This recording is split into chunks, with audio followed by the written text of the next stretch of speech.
So what I'm going to do now in this talk is be less historical and much more opinionated and more about my stuff. So higher order effects and scoped effects are really where I stepped into this field. And let's talk about where the ideas for that came up with. And here's a funny story. So I'll take you back to ICFP 2018. We're in St. Louis at the Haskell Symposium, actually. So ICFP's just finished. And this chap, Rob Ricks, is sitting in the corridor hacking away, and I start talking to him. And he says, well, algebraics are really nice, but we can't express lots of constructs like if statements and try-catcher syntax, and that's really troublesome. He's working at Github, and they want to do code analysis, and they want to be able to have algebraic effects for every piece of syntax that you can imagine in every single language, so that they don't have to re-implement everything for every different language. So they want to have a kind of compositional way of putting things together. But it's not working. And the problem is that, for some reason, if statements aren't behaving, try-catch statements aren't behaving. There's no sort of algebraic way of dealing with these things, and it's bothersome. And I start talking to him and say, it sounds like you're after something that I'd call scoped effects. So scoped effects are syntactic constructs where there's some piece of code inside your operation that you want to deal with before you think of it as being complete. So I showed him a whole bunch of papers that I'd been working on. So this story starts in 2014, a collaboration with Tom Shrivers, Bruno Dussutier, and Dermoin. And we were thinking about how to do Prolog in Haskell. So we wanted functional logic programming. Fancy that, yeah. And so we wrote this paper called Heuristics Entwined with Handlers Combined. And the idea with this paper was that, well, if you have a non-deterministic computation, so here's the little OR tree that we had earlier on, as a Prolog developer, you might want to have multiple ways of interpreting this. So you might want to say, I want depth first search. Oh no, I want breadth first search. Oh, perhaps I want depth bound search. Or I want just to get one result. These are different semantics that we might give to this tree.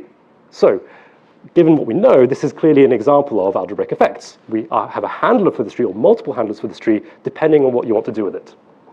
So we use this to model basically Prolog as a DSL within Haskell. It turns out that these different handlers, DFS, BFS, DBS, and once, they all have related behavior in the sense that, okay, sure, they do different things in terms of their traversal strategies, but they're combined in the sense that if you search for fail, you get fail. If you search for return X, you get return X. And if you search for search, you get back to search. So these are just some laws that correspond to how these different handlers might behave. So there's a kind of an equational theory that it relates all these different search strategies.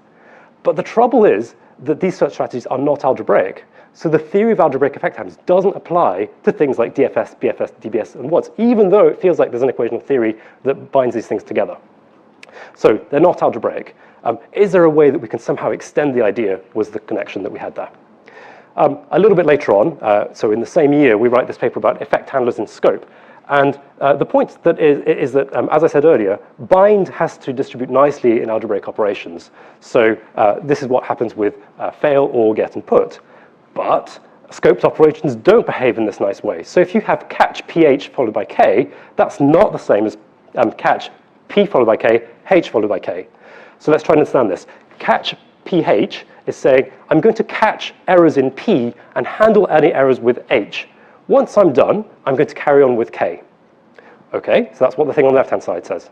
On the right-hand side, it says, I'm going to catch the program p followed by k, and if something goes wrong, I'm going to do h followed by k. And there's a subtle bug here, which is if an error is raised in k, on the right-hand program, it might get raised and raised again. And so that's not what we want. So it's not a correct semantics. Catch is not algebraic.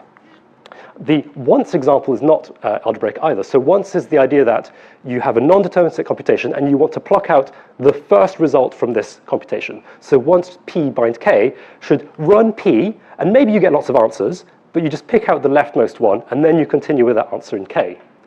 And k might then fork off that answer into different subparts. But on the right-hand side, we have once p bind k, which says, okay, so p bind k would be you do p, you generate lots of results, and then you pick out one which is the first one perhaps, and then you want to once that. That's not necessarily the same thing, because on the left-hand side, p might have generated one result, then k produced like 10 results, say, from that. So the resulting thing on the left-hand side is 10 different results, whereas on the right-hand side, p generates one thing, k turns that into 10 things, but then you once it, so you only have one thing again. So again, that's not equational, that's not algebraic, it doesn't work.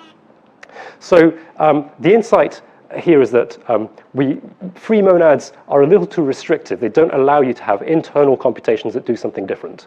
And so we generalize the free monad, which is this thing, to something slightly different, which is the higher order free monad, which looks like this thing. Is that exactly the same?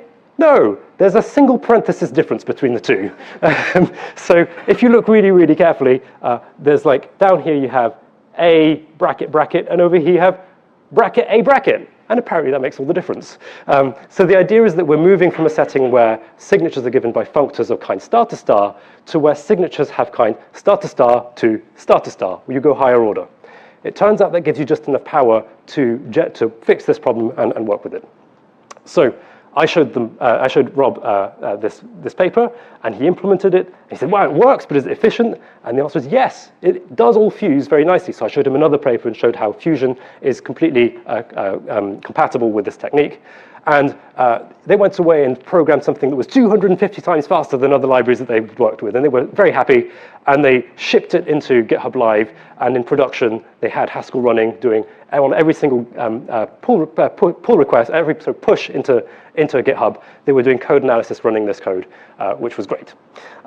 So people were very excited about this because it allowed people to do sort of code navigation features in GitHub's website.